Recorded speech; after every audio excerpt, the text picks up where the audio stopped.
Hi there. Welcome to Curious and Quirky, the podcast that unpacks innovation, pokes at conventional wisdom, and occasionally stirs the cauldron just to see what comes to life. This isn't your grandpa's podcast, though if he was anything like today's innovators, he'd be in the garage building his own Frankenstein, probably out of spare parts and pure curiosity. Each month, we bring together the bold, brilliant, and slightly rebellious minds from Caltech's Executive Education to explore what leaders and teams mostly get right and the eerie lessons that arise when they don't. Today, we'll dig up the big why, maybe electrify some old ideas, and maybe reanimate a few forgotten sparks of brilliance along the way. So grab your coffee or your pumpkin spiced potion of productivity or whatever jolts your creative monster to life, and let's get curious and maybe just a little bit spooky. So today we're gonna start off with Tom Spitale. Some people carve pumpkins this time of year. I will say Tom Spitale carves strategy. Tom is a partner at Impact Planning Group. He's also the co-author of The Accidental Marketer and a longtime faculty leader here at the Caltech Executive Education.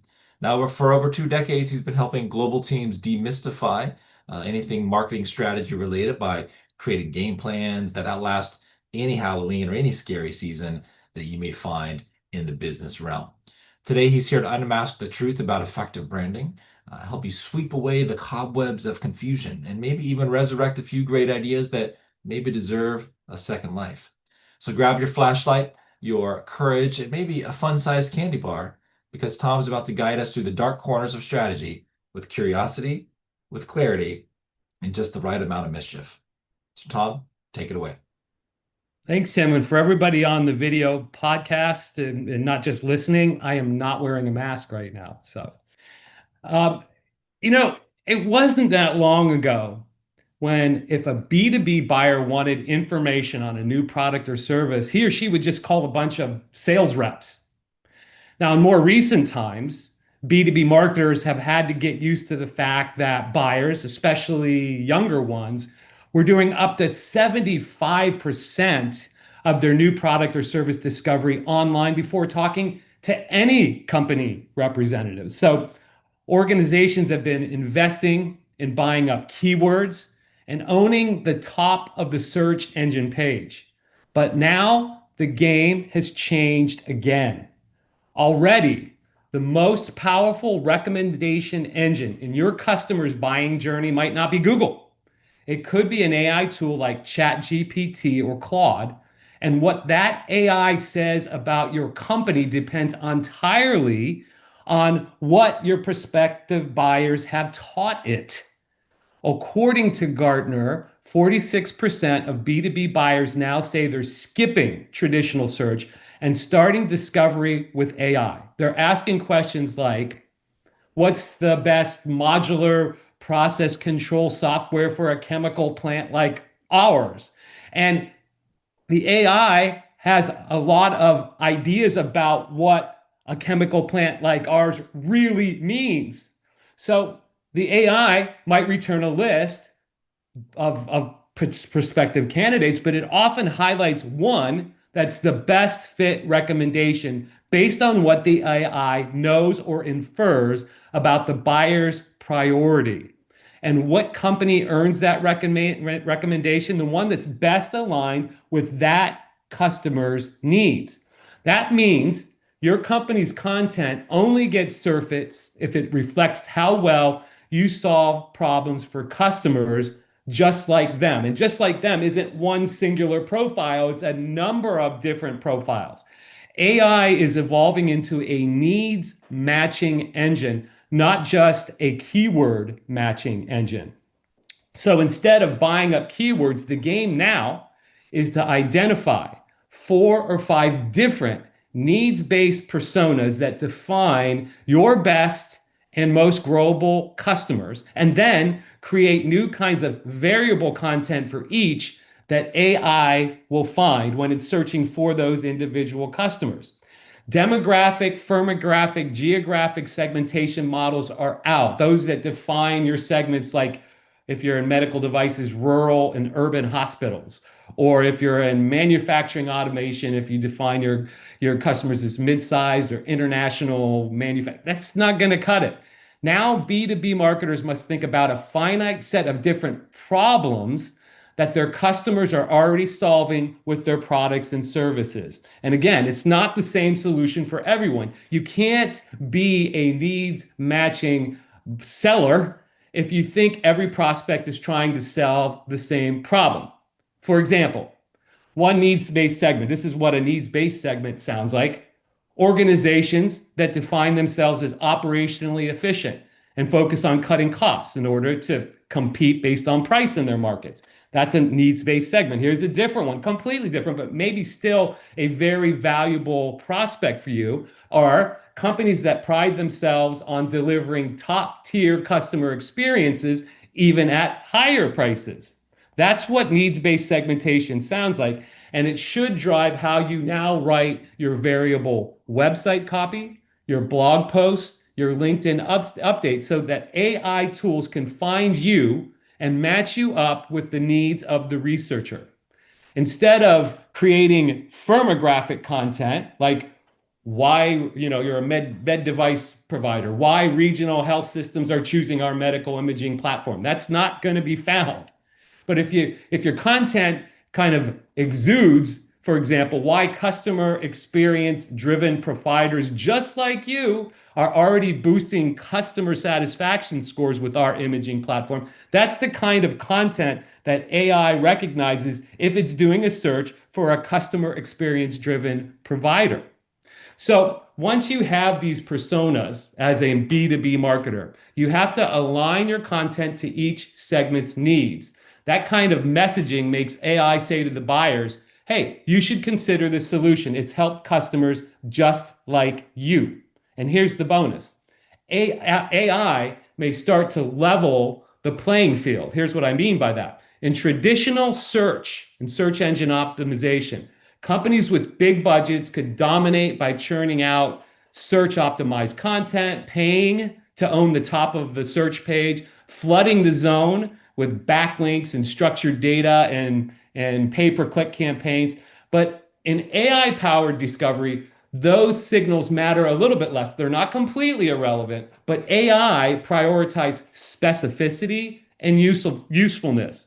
If your content speaks clearly to jobs to be done, you can win even against bigger players. So what should B2B marketers do now?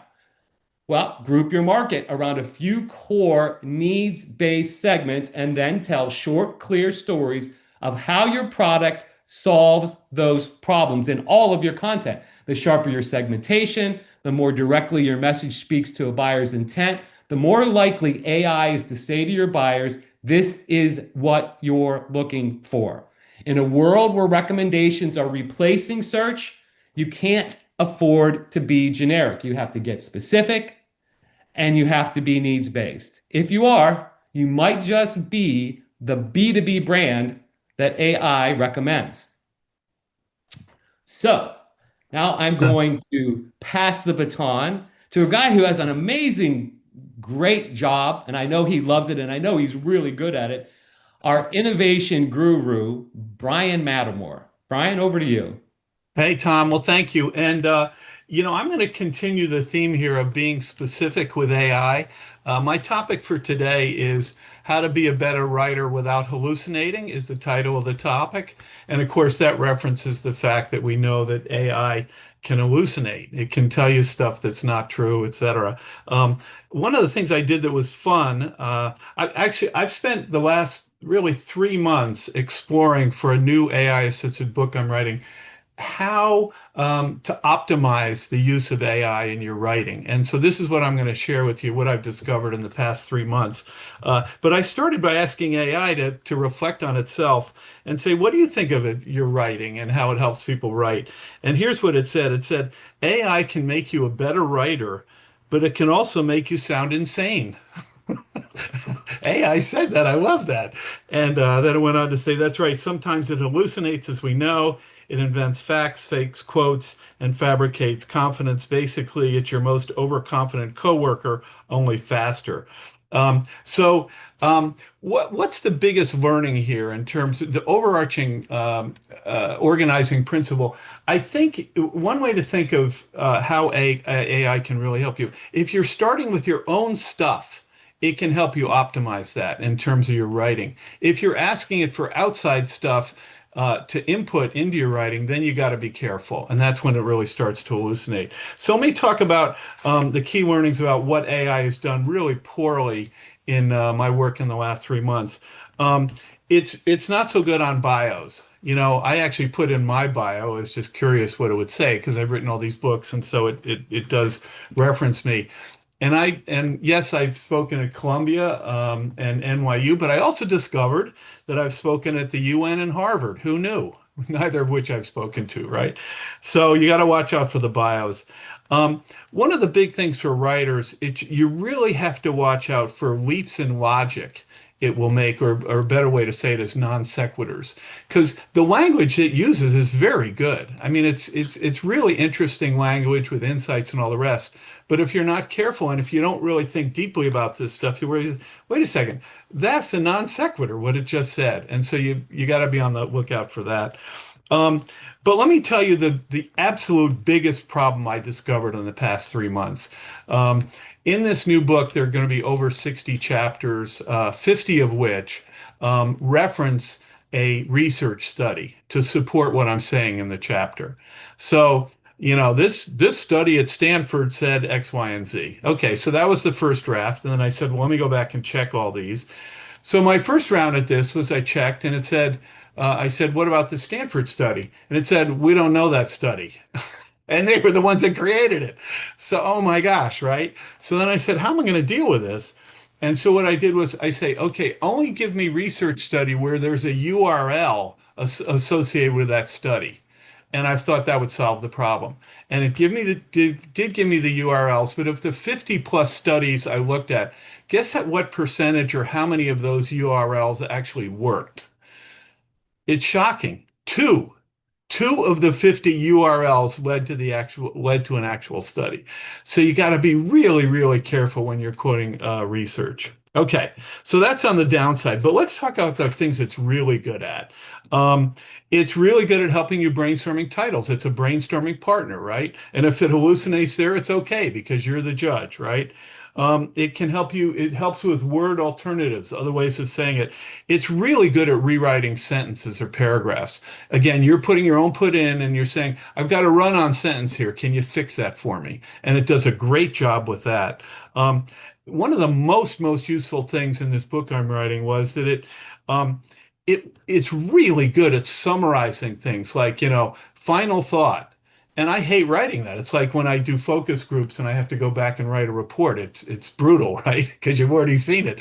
So I'll write that but I'll say, summarize this in a couple of sentences or two. And it's really, really, really good at that. The other thing I would say that it's really good at is it is good at generating historical and current examples. So if you have an idea like a principle you want to communicate, like um, uh, one I'll mention is there a brand that has led to a movement, a social movement, right? And I had my own examples, but then I also queried AI, and it came up with a really good example. I'd heard of this kind of sort of maybe of this example before, but it wasn't top of mind, and I hadn't thought of it. So the example is this. Edward Bernays, some of you may recognize his name. He was the founder of PR, frankly, and so his book Propaganda came out in 1928 is really the seminal text on that. By the way, he's Freud's nephew. Okay, so anyway, this book came out, and the American Tobacco Company. Specifically, the Lucky Strike brand came to him and said, "Hey, we got to get women to smoke. I mean, this is an awful thing, right? It's nefarious, it's terrible, but that was the goal. And they weren't as sure of what the health downside of health was at that time. Anyway, so can you help us do that? And the reason was because it was considered gauche for women to smoke in public, right? So what he did in 1929 at the New York Easter Day Parade, he had women marching in the parade and they were smoking cigarettes, right? And so this was a violation of the cultural ethic, right? And so reporters obviously interviewed them, and it was so brilliant. He said, "Tell them that." This is again to get away from cultural biases. Tell them that these are not cigarettes; these are torches of freedom. Oh my gosh, how brilliant, right? How brilliant is that in terms of, and so that changed it, and women, it was okay for women to smoke. The last thing I want to share with you is, and I'll go back to AI for a quote here. AI said, again, I'm asking about original insights now. AI is brilliant at remixing the past, but it doesn't notice new patterns. That's still our job, meaning us, the humans. And I actually question that assumption because I actually have had some experiences that it actually can come up with some original stuff. Now, not often, but it occasionally does. And so I said, well, let me see if it can come up with an original book topic or book title, given my experience. And so I had, again, inputted a lot of my own writing in there to help educate it, but it also knew my writing. And I said, I'd like to create a new book on innovation and creativity. And it said, okay, run 10 ideas, another 10 ideas, another 10 ideas. And I went through up to as many as 50 ideas. But actually, of those 50, there was one that I actually kind of liked. Now, I'm not going to do it because I have 8 other books in the queue here, but this book I actually kind of like. And so here's the idea.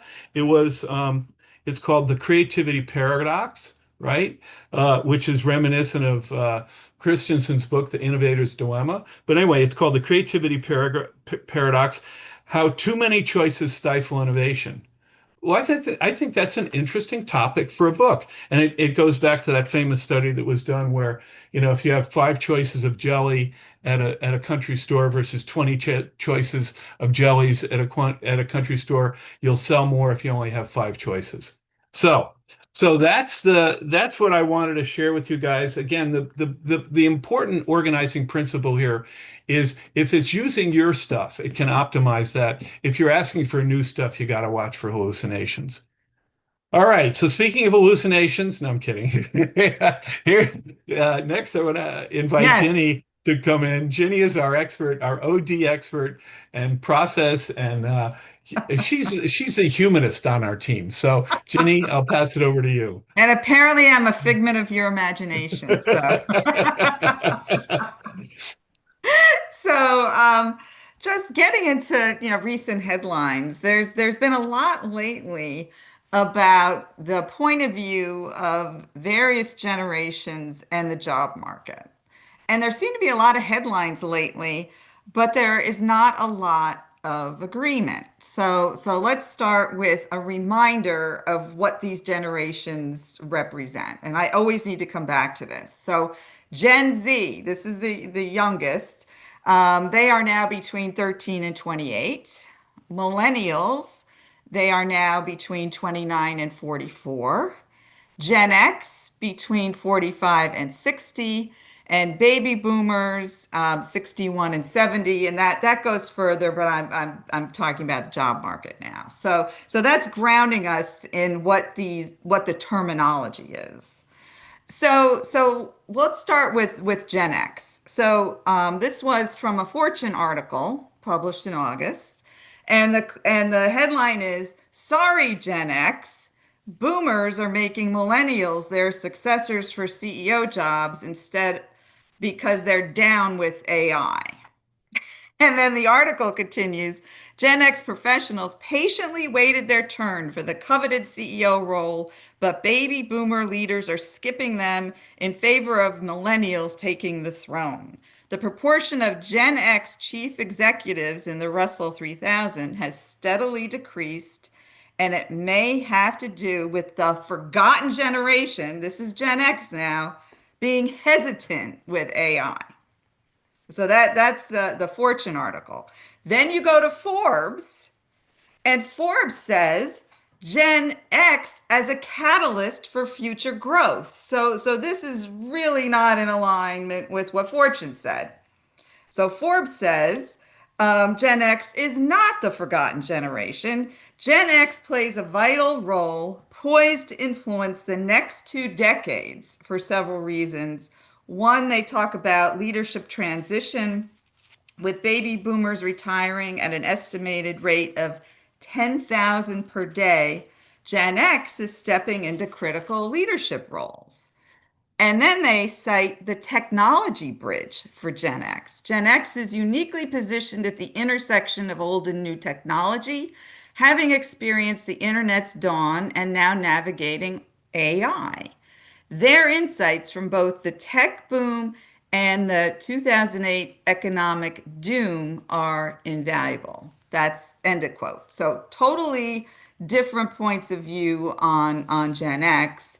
And then finally, the Wall Street Journal's take on this is the Gen Xers who waited their turn to be CEO are getting passed over. More baby boomers are working past traditional retirement age. By the time they are ready to pass the torch, millennials will be reaching for it. So this is now not about Gen X and AI. This is about the baby boomers staying in their jobs longer, and then as a function of time passing, millennials will kind of fill those CEO roles. So that's this kind of point of view on Gen X.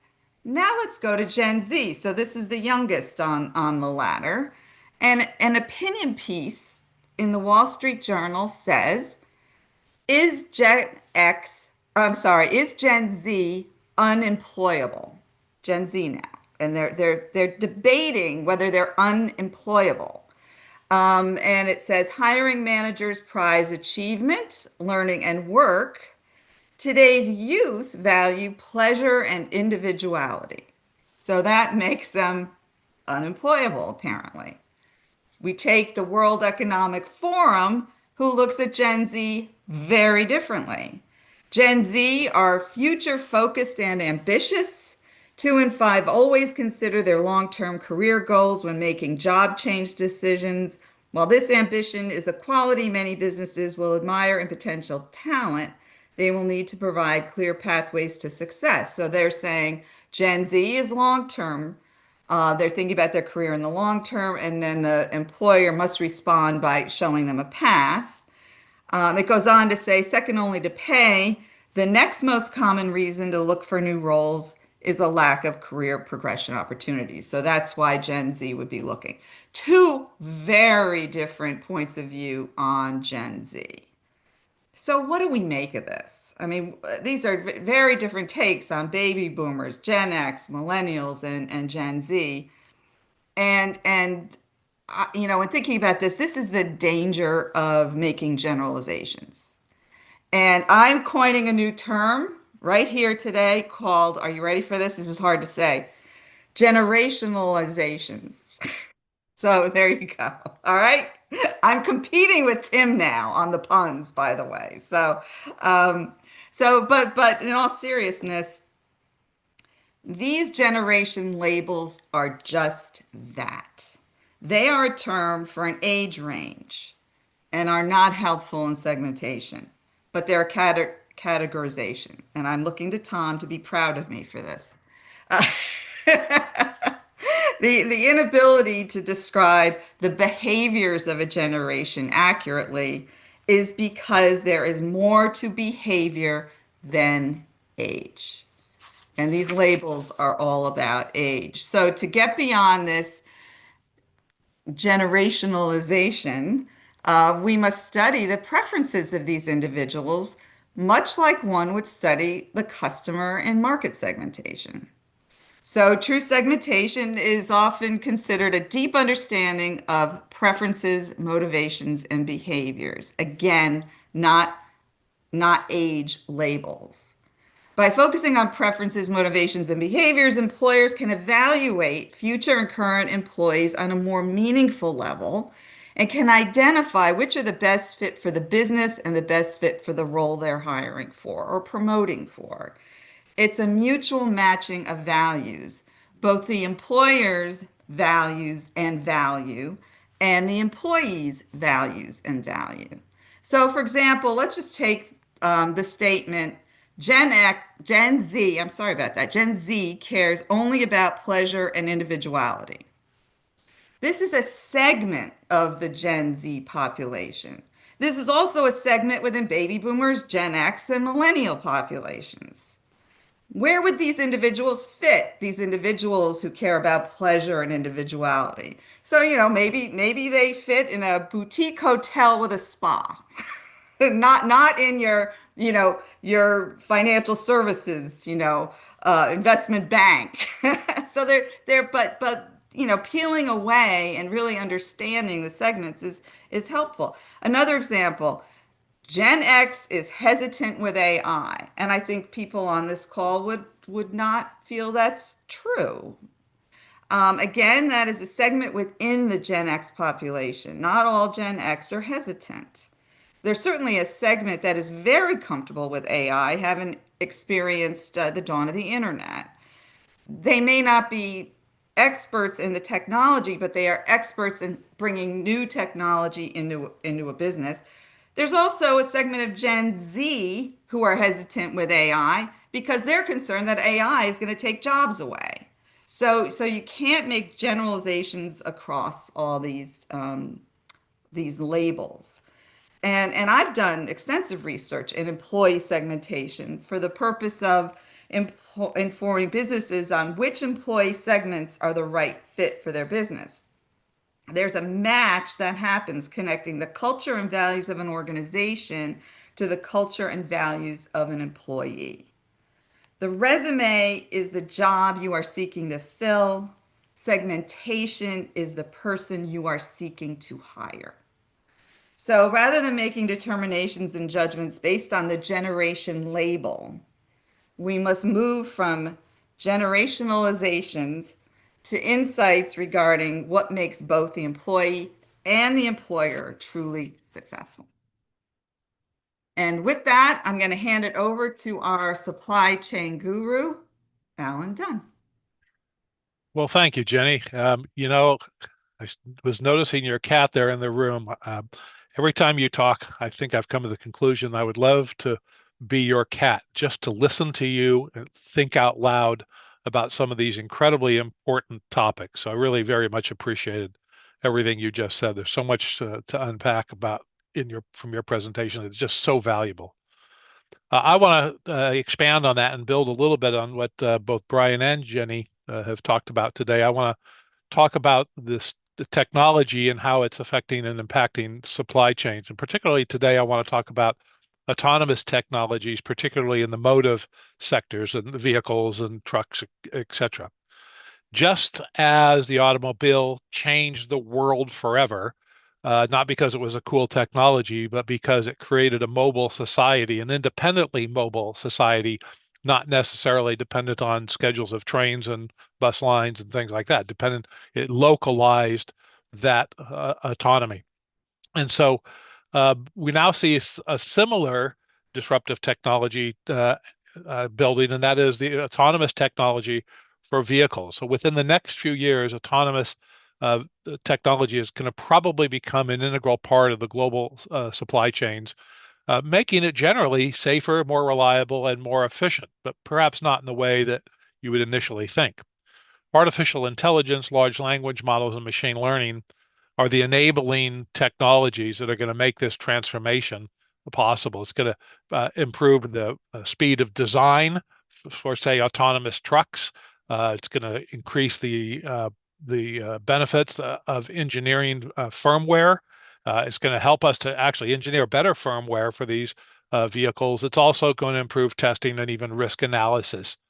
So autonomous vehicles are those vehicles that allow the logistics operators essentially to redeploy humans out of turns out to be one of the more dangerous and unpleasant working environments, driving a truck all day, while making the operations a bit more efficient and lowering costs to everyday consumers. Now, AI is causing this redeployment of humans in the workforce, in contrast, by the way, to eliminating them from the workforce. I don't believe for a minute that AI is going to eliminate employment. It may move employment from one technology or one function to another function. There's going to be transition. There's probably going to be transitional pain. but there's still going to need to be people. Somebody said, we have the technology today for a jet to fly to land, or to take off to fly and to land on its own. But we still have a pilot in the cockpit. And the reason is that technology works great until it doesn't. I've actually flown in a jet that took off. I sat up in the cockpit, took off, landed, flew and landed without anybody touching the stick. Although their hands were close to the stick, they let it happen the whole way, and it was really, really an eye opener. But I have to tell you, I felt very comfortable with a pilot and a co-pilot sitting there in case something happened that the learning models, the machine learning models, hadn't yet figured out. So this is essential. This idea of redeployment is really an important concept, and I want you to really understand this because, and Jenny gave you a new word. I'm going to give you a new phrase today. I actually have come to the conclusion. I've been obsessed with learning about AI and its application in supply chains, and I have been obsessed with how this can work and and what the risks are and what are the benefits. And I have concluded that artificial intelligence may largely be unworkable in a complex and ever-changing world. It is, in fact, a technology. It's not a solution. It's an enabling technology. So I've created this phrase that I call augmented AI.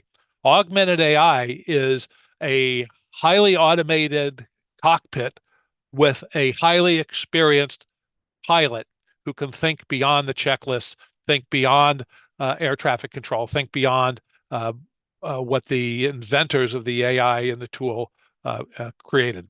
Also think beyond the collective experiences that went into the machine learning models. Nevertheless, autonomous trucks can really help to solve the biggest problem in transportation and logistics in Europe as well as in the US. And that is we're running out of drivers. We're running out of drivers at an enormous rate. There's about a 23% shortfall of drivers in Europe, about a 21% shortfall in the US. And there's no line of sight to dramatically increasing the number of drivers. It's partially because driving is not just a job, it's not a career, it's kind of a way of life. Anybody who drives on what we call last mile or first mile, that's the before you get to the cross country sort of trucking or transportation. So inner city deliveries, they have to be of the disposition that allows them to deal with the frustrations of traffic and all the things that we deal with every day that irritate us going to and from work. Now imagine that you're doing that 8-10 hours a day, and so it's a bit of a lifestyle that one has to have. You can't have first mile and last mile drivers that have a very high level of frustration or easily frustrated. You end up with some real problems from that. The older drivers tend to be in the long haul business, and this is the going from basically distribution center to distribution center or from depot to depot. And those are the ones that have an enormously high retirement rate, which was hugely accelerated by the pandemic. And so we don't seem to have a way in the westernized countries to improve the number of people that are going to be driving. So autonomous trucks not only are going to happen, but they largely have to happen. Now, turns out there's some interesting technologies. One of the most interesting one is the technology of caravanning. And that is where you've got 12 trucks in a row, or pick a number, and the front truck is the front truck has a driver, and all the trucks behind it are autonomously running. They're wirelessly connected to the front truck. This is idea that was innovated out of understanding the values of railroads, and that railroads are, while they have very defined depot points, rail yard to rail yard, they aren't very flexible. They have a lot of damage, and they just can't go everywhere. While there's a lot of miles of rail in the United States, and even more as a percent of the population in Europe, the reality is that you still need that last mile and first mile sort of haulage. Well, the idea of caravanning is that the trucks can then break off. The caravan can break at different points in time and go in different directions. So it's a very interesting strategy.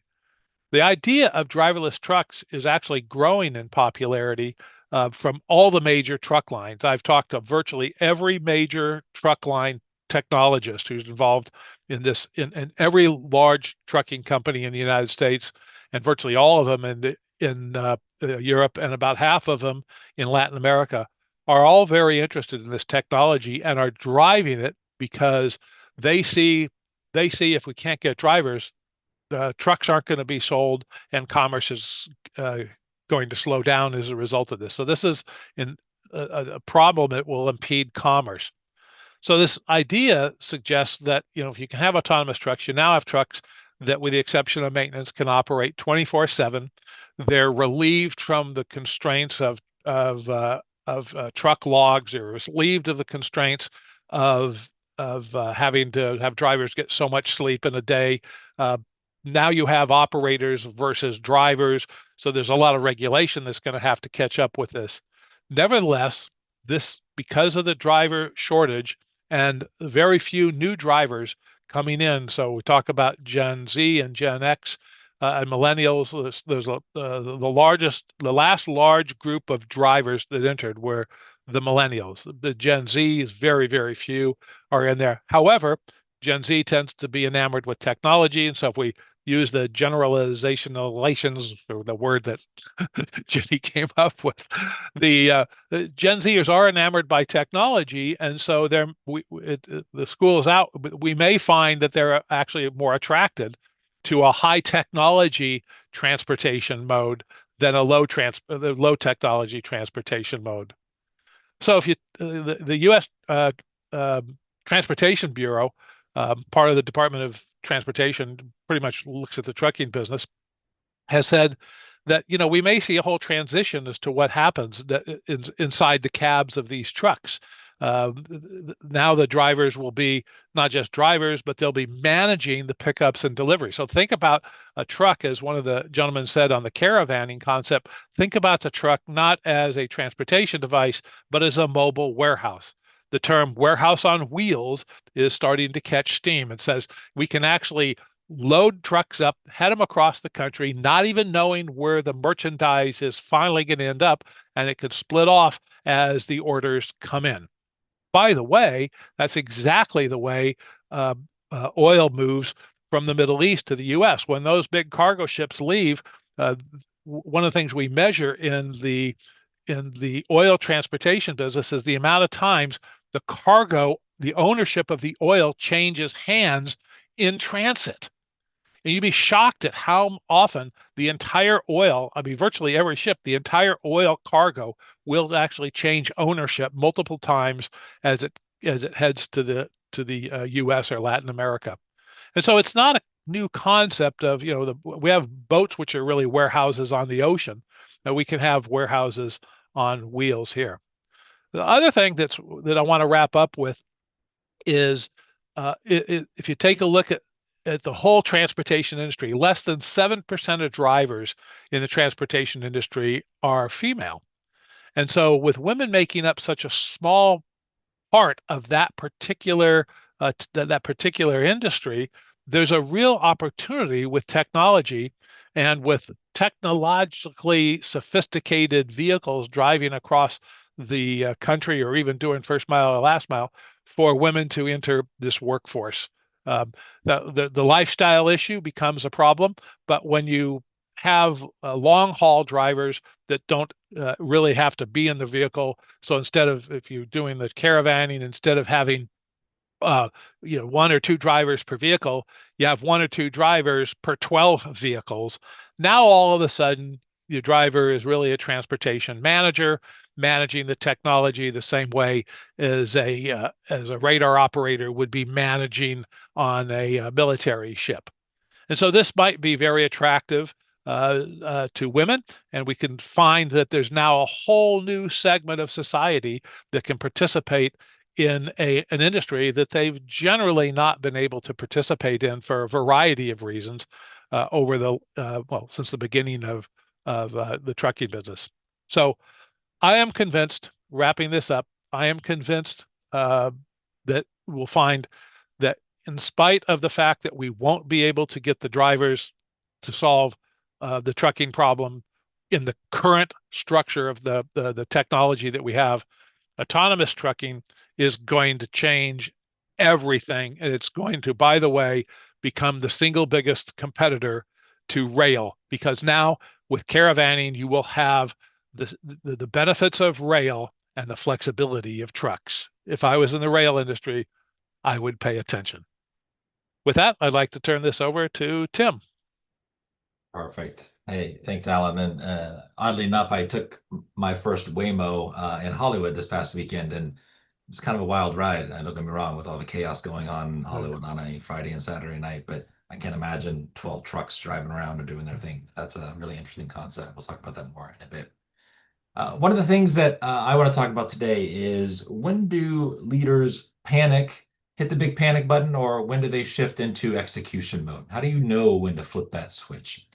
So let's go back to the moment we've all felt, that dreadful moment when the bottom seems to fall out, whether it's a conversation, a project, etc.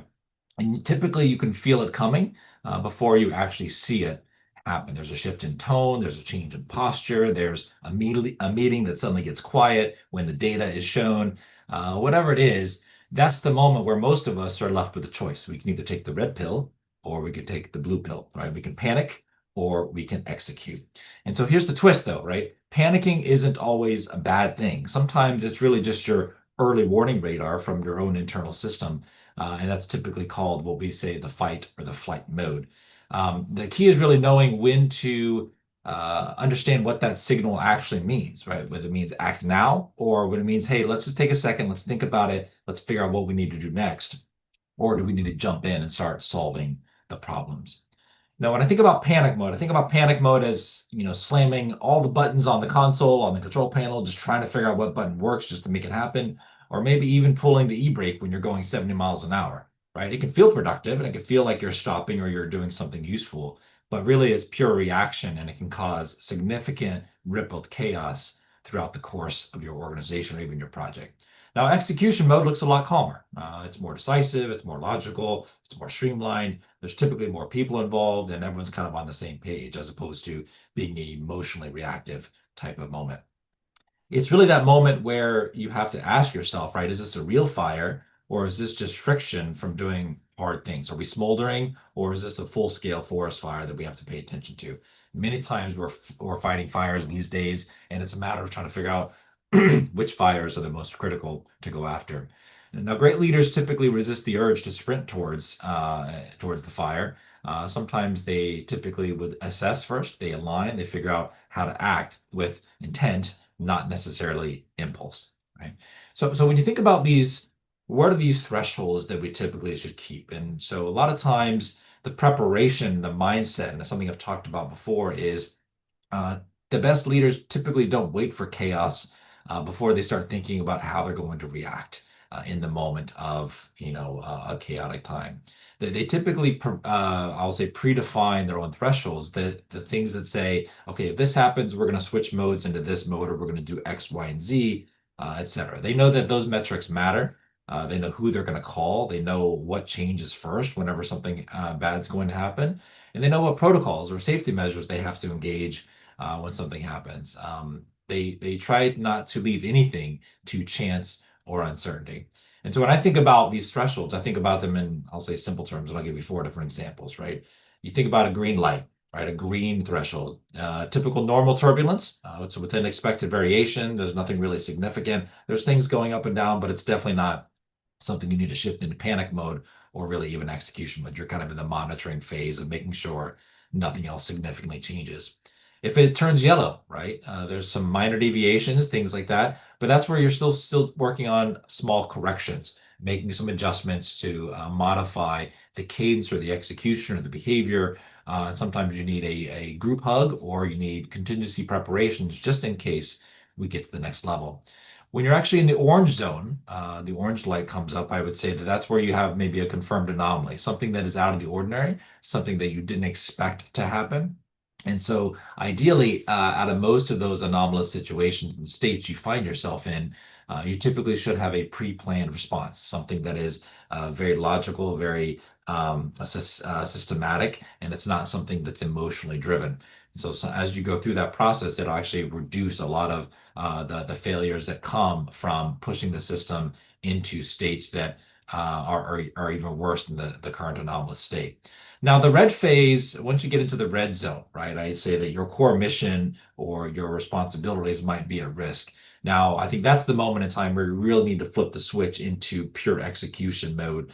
And you can start moving people or resources or strategy or whatever you need to do to kind of start remedying the situation. But everything before then is really just kind of monitoring execution, kind of small changes, etc.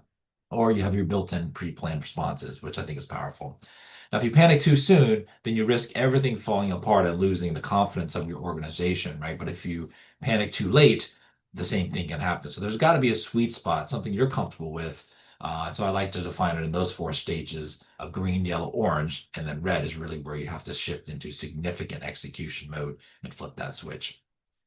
Now, leadership under stress, we all recognize is not very fun. Heavily under stress and anxiety, it's very taxing on your both mental and emotional well-being. This is where it's critical that we engage our own internal emotional intelligence capabilities.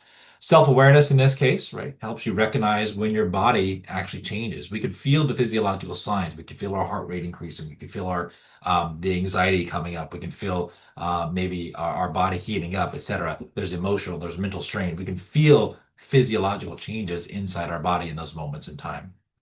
Self-regulation allows you to kind of identify that you need help slowing it down. You can go through box breathing, thinking about what you can actually control, think about the logical situation, whatever it may be. A lot of things that self-regulation, making sure that you can actually go off and try to fix that and adjust that behavior. Now, empathy comes in, really helps you keep the room grounded as well as yourself. Try to find common ground with the team, everyone around you, trying to find out what the right next steps are, how everyone doing, et cetera. What does the team need to continue on? And then overall communication, I think, is important. Calm, be clear, be confident, really helps keep the team moving forward. And I really found that you really can't over communicate during chaos and crisis, at least in my opinion, because I think when the leader panics, the organization typically would hyperventilate, if you want to use those terms. But when the leader's calm, the team can actually take a breath and they can actually exhale and kind of get into a normal rhythm, which is actually really nice. Now, I like music. I'm a big music guy. I like to listen to a lot of music without any words, so just the musical instruments and those kinds of things. And so when I think about this concept of kind of panic mode and execution mode, I like to think about it in the context of the orchestra conductor. The fascinating thing about the orchestra conductor is that they don't actually play a single note themselves. They don't have an instrument in their hand. All they have is a baton. So when the dissonance creeps in within the construct of the musical scene that they're actually creating, when the violins push too much or the brass gets too loud, the conductor doesn't scream, doesn't yell, doesn't panic. They raise their hand, they slow the tempo, and they recenter the rhythm. They trust the system that they've developed and all the practice and the training that their team has actually gone through, and all the timing that they've built in. That's what great leaders do. I think when tension rises, they don't chase every note that goes off key. They don't chase the squirrel that got away. They reestablish the rhythm and then bring everyone back into a harmonic state. That's not really panic. I think that's more of a precision focused execution. And it's leadership as composition, really. It's the equal parts, I'll say, awareness, the timing, the trust, all that comes together to form great leadership and allows you to be able to focus on execution and not shifting directly into panic mode. Now, great leaders, they don't always avoid panic, right? Sometimes panic finds them and a lot of other things happen, but they typically do their best to out-prepare it, right? You'll always feel that jolt, don't get me wrong, the pulse of the pressure, the urge to move fast, much like great speakers still get nervous before they actually speak, or even great athletes have noted that they still get nervous before the big game. But our job isn't really to silence that feeling, it's to channel it and it's to embrace it. Because I think when you've built the right systems and you've trained the right muscles and you've trusted the right people around you, execution it shouldn't really require courage, really. It requires triggering what's already built inside you. And I hope that when that moment actually comes, flip the switch you can flip the switch actually not from fear, but I will say from readiness, and you can fall back on all the training that you prepared for. Okay, so with that, we'll bring everyone back to the room and we'll have a quick roundtable discussion before we wrap up this month's session. I have a selfish question for Alan. My son just became a captain, a pilot. So does he have job security? I think he does, right? Absolutely. Absolutely. And again, I haven't found in my studies, I haven't found a single airline that's interested, by the way, nor an insurance company that's interested in taking the pilot out of the cockpit. In fact, if the insurance companies had their way, there would be more pilots in the cockpit. So Yeah, yeah, great.